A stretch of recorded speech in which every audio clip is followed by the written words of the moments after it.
What does it mean to invest in what you know, and why, as a professional investor, you really don't want to invest in something that you don't understand just because you saw someone making money investing in certain things, or your friend gave you a hot stock tip, or they say they made money with this trading thing or cryptocurrency or whatever it is. It doesn't mean that you should put money into it.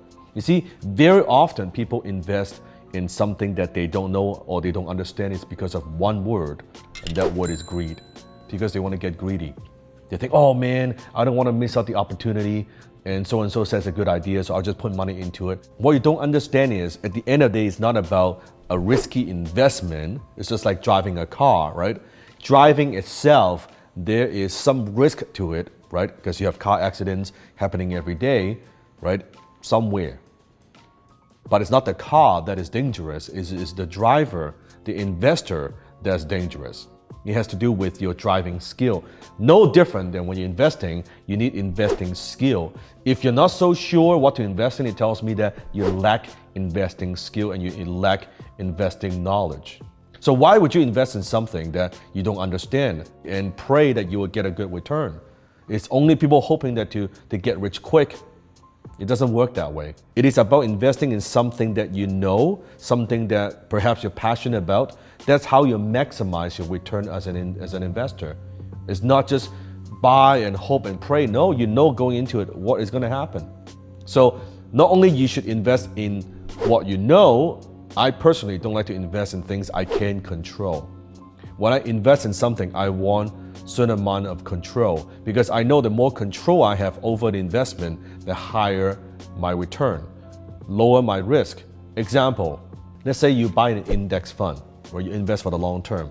I said it in my other videos. It is not like I don't like stocks or index funds. I believe, and I have index fund with as a long-term strategy, as like the most basic minimum financial planning, that it's good. I'm saying that shouldn't be the only thing that you invest in. It's like, if that's your portfolio, you put this much in index fund long term, that's okay, right? That's a 30, 40 year plan, that's perfectly fine. For most people, it's better than nothing. What I invest in today shouldn't be what you invest in. What you invest in shouldn't be what I invest in, because what you like and what I like is different, right? How much capital we have, the sophistication the level that we are at, or the skill set that we have, they're totally different.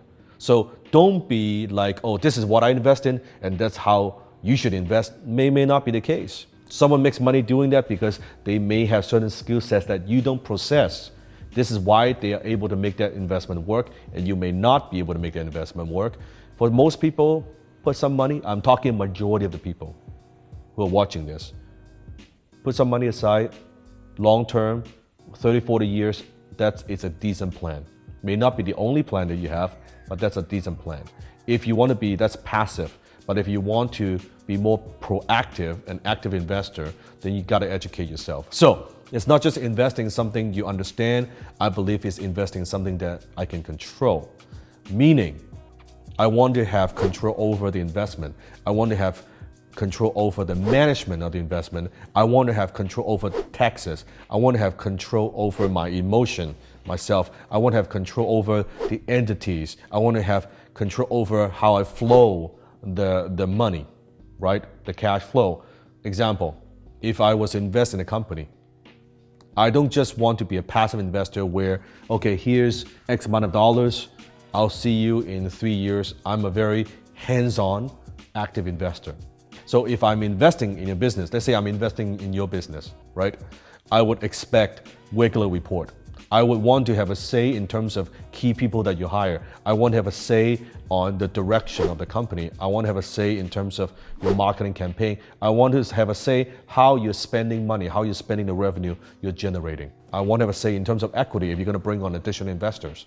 I'm an active investor. Not that I'm a control freak, because I just have more experience. So I know I can add value versus you making mistakes and trying to figure things out on your own.